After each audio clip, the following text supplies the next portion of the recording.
Today is Sunday, January 10th, 2021. I'm going to read the daily word for today. The daily word is prosperity. I claim prosperity now. When I feel tempted to wish for a more prosperous life, I remember my prosperity begins at the level of my thinking. I focus my thoughts on the many blessings already in my life, and I feel grateful. From this place of gratitude, it becomes easy to notice more and more blessings all around me. This awareness helps me develop an attitude of prosperity. I tend to my thoughts of prosperity. Now listen to this just a moment, if you would. This is important. Let's do this. I tend to my thoughts of prosperity as though they are flowers in a garden. Envision this. I plant them in good soil and nurture them with water and sunshine. This rich environment allows prospering ideas to take root and to grow. As I nurture these ideas, I am abundantly blessed in life, love, health, and joy. And from Psalm 36:8, they feast on the abundance of your house, and you give them drink from the river of your delights. Isn't that beautiful? The daily word for today is prosperity. I claim my prosperity now. Now, for those of you that aren't on Facebook regularly, and that's where we seem to get caught up most on social media, just because it's the easiest and it's where most of us are. We use the Unity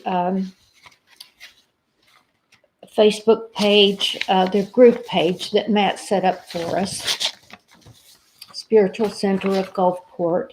We go there and we share. It's a group. We share. And so for many of you, I told you that we would not be in the church, maybe for a few weeks. The board met this week and decided that we maybe ought to, with the rising numbers of COVID, take a little time off, really clean up the facilities, regroup, reset. It made me think that sometimes it's good to reset. Someone mentioned last week that what can happen is when we get together in groups of 20, 25 or whatever, something can become normalized.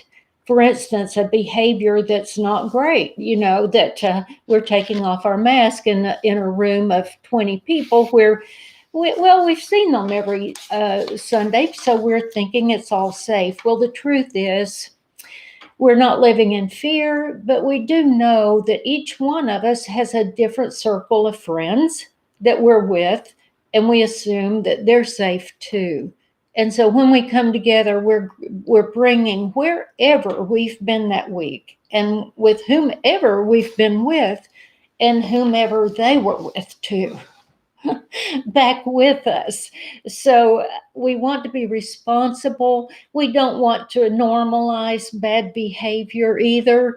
And so we thought maybe a reset was a good thing. One of the things I thought about this week is a reset is always good. I had struggled last week with my printer here at home. It's where I do most of the printing. And it had 2 or 3 problems. It was not pulling the paper in. When it was printing something, it was all smeared. And so I just kept dealing with each of the individual problems until I finally thought, we even talked, Dan and I even talked about buying a new printer. And we're not talking about a simple little one either. We've got a pretty fancy professional printer here. And so I finally had the bright idea, right, to shut it down and let's just see what the problems are. Well, guess what? After I turned it back on, turned my computer back on, every problem went away. So sometimes it's good in our personal lives and everything that we do to hit that reset button and just rethink how we might redo things. Just as we read with the Daily Word here just a few moments ago with our thoughts. We tend to our thoughts as though they are flowers in a garden. This morning, I'm going to talk a little further about faith, fear, caution, reality, and a balanced mindset. Now, you may think that's a few too many things to try to tackle in one 15-minute talk. It probably is, but I'm going to address each and every one of them. And I already have in a simple way. So let's address reality first. We just did for a bit. Eleanor Roosevelt, wife of our 32nd president, Frank Delano Roosevelt, famously said, "A woman is like a tea bag. You never know how strong it is until it's in hot water." Mrs. Roosevelt was cleverly, as we know, just stating that it's when we're in hot water, we're in times of chaos, things aren't going perfectly, that our true nature shows through. We've certainly had plenty of times to exercise that lately, haven't we? And it's not easy. So today's hot water, of course, has been that invisible virus, which has sickened and taken people's lives. At this time, I believe there are more than 375,000 Americans who've died from the virus, from COVID-19. And this is in spite of the quarantining that has taken place and the social distancing and everything else. This is in spite of that. So what I want to recommend today, though, since we're talking about faith, caution, fear, and reality, is that we maintain a balanced mindset. How do we do that? Sometimes we feel like we're walking a tightrope, don't we? I certainly do. I just have to tell you the truth. I have felt like I've been on a tightrope as I've been trying to balance myself between holding my faith. And my faith is this log that I'm walking across, or this tightrope. That's my faith. It's certainly wide enough for me, and I certainly am able to balance on it. But not if I lean too far one way or the other. You see what I mean? In just saying, oh, this reality doesn't exist, that's not using my common sense. Of course, this reality exists. I see it. I know people that have died from this. So I do know that I ought to have caution. But I don't want to lean too far the other way either into fear, because I know fear is not a good place to be. Caution has a place in our lives. Fear doesn't. Oh, for the rare moment, fear does, because we certainly don't want to be run over by a car, do we? And if you're scurrying across the street and a car comes around the corner that you didn't see and you're about to be run over, fear is your certainly the best thing that can happen to you, because the adrenaline's going to pump. and you're going to move and you're going to get out of the way. So that is what fear is for. And, but not all the time. You know what's going to happen to your body if you're staying in fear all the time? You're going to develop some sort of disease. What sort of disease? Well, it may be emotional, but very likely it may be physical, and you may not see it now, but it may be in a few years. I remember Dr. Colbert said several years ago, and we've talked about him, How to Heal Your Life, and or Deadly Disease, I believe was the title.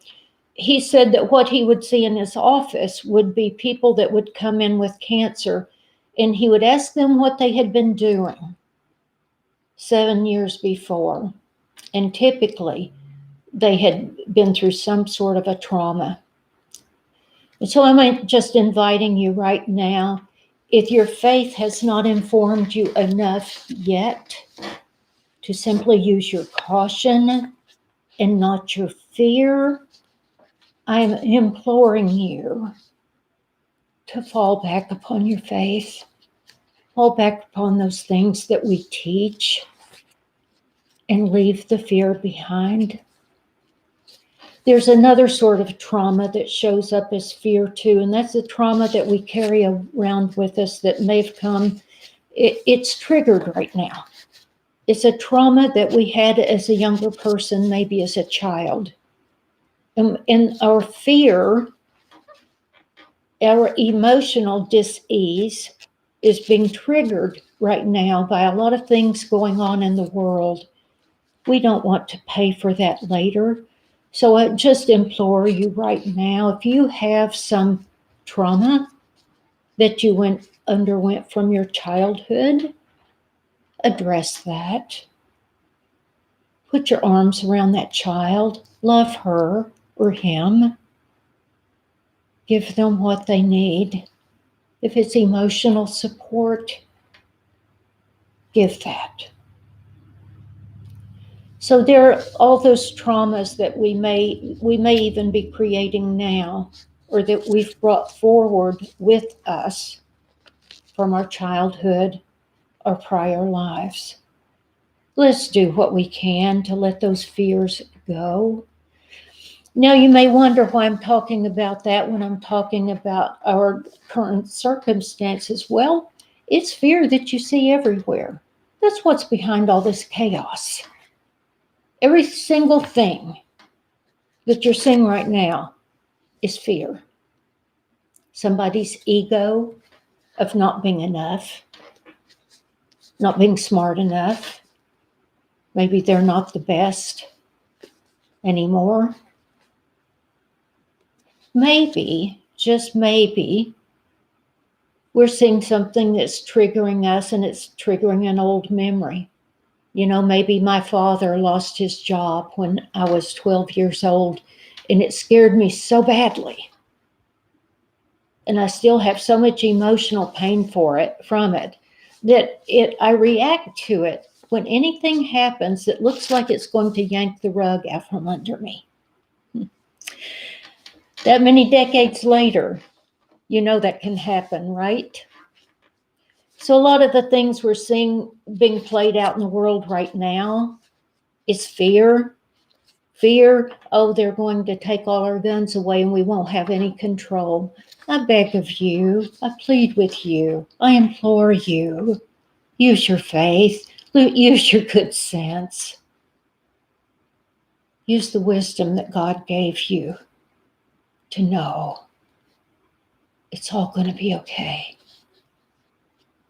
Not only is there a lot of human will running around, there's also a lot of divine will that is coming into play. And the more we pray for that, the more we will see it in our own lives. So I want to recommend caution instead of fear. And then just say one thing about being careless and what can happen. I hope you're not one of those people that thinks, well, I'll just be careless because I'm not going to get COVID. I know I'm not, so it doesn't matter. Well, it does matter. What if you're out and you get the virus and you have to go for medical care?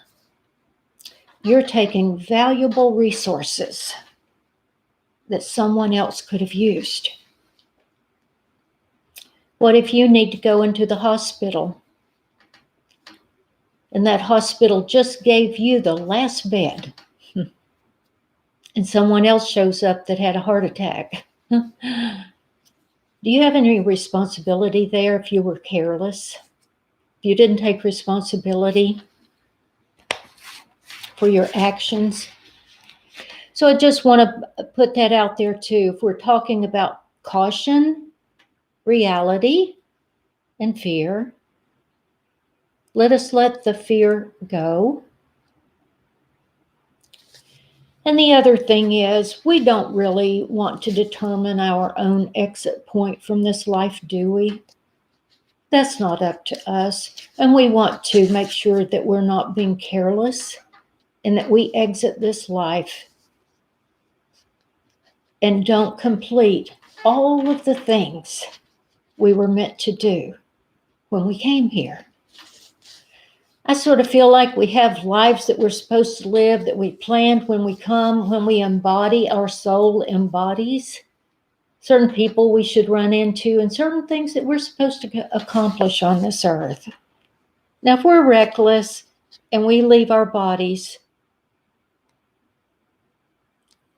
then we may have not met all the people we should have or could have. And there's no sin in that. We're not going to be punished for it. But that's one of the reasons I'm just saying, be careful. Be careful with your life. It matters. And then I've spoken about the responsibility for others too. So living a fearless life doesn't mean living a life in which caution is never exercised. We know that. But caution and fear are not the same thing. I seldom feel intense fear. It just doesn't happen for me anymore. But I do use caution when I'm walking down the street. But caution's not fear. Caution is simply the announcement of a clear choice to avoid outcomes that we do not want and do not represent who we are and who we choose to be. What is it we say every Sunday? I have faith that God is my instant, constant, and abundant supply. I have faith. I have faith. What does that mean? Does that mean I leave the sanctuary and go out and don't remember that for 5 minutes? Sometimes I've wondered the last year, where's your faith? Let's exercise our faith and our caution. So if you're living in fear, remember, it will harm you. It will harm your body. It will give you negative emotions and outcomes that you do not desire. Our unity principles teach us to rely not upon fear, but on our faith. We're not ignoring reality, but working with it in a positive, life-affirming way. We're staying balanced, turning within for our support. We have a universe of love and light coming our way. All that is required of us is to open and receive it. So after my quiet time this morning, and yes, I get up extremely early. You're going to say probably in the middle of the night. Yes, a lot of times it's okay though. I get enough rest. So after my quiet time this morning, I posted on social media, What you focus on is what you receive. Therefore, focus on something good. This is what we teach at Unity. Keep your thoughts and actions positive. Now, some traditions call it karma. Some traditions say whatever goes around comes around. Well, do bad and it comes to you 10 times more powerfully. Do good and it will come back to you 100 times the better. Isn't that wonderful? I like that saying. Some believe what Jesus said and they follow it. A good man brings forth good things. And the book of Proverbs states that whoever digs a pit will fall into it. So from every faith tradition that we know of, there's the same truth that we teach at Unity every Sunday. And that is that your thoughts matter. What you believe matters. What you put out into the world, it matters. It's going to come back to you. So please, please, make it something good. I love each and every one of you. I thank you so much for being with us this morning. We will record this and we will place it on the Facebook group page. We will also send it out in an email. And if you have any requests for me, please get in touch with me anytime that you choose. I am here. I will be at the church to meet you anytime you would like or to talk with you. You just let me know. We're not going to do this forever. We're just going to clean up a little bit. We're going to respect everyone's health and well-being. All of those that choose to come to Unity of Gulfport. We want it to be virus-free. And that's the way it's going to be. So we'll get back together there for those of you that like to come and join us there. And I know for certain you want us to get the musicians back in there so you can hear them on Sunday morning for those of you that are online too. So I ask you this morning, will you stay faithful to all that we say on Sunday? God is my instant, constant, and abundant supply. I thank you for being here with me this morning. And as Roger would say, namaste. Thank you for your time.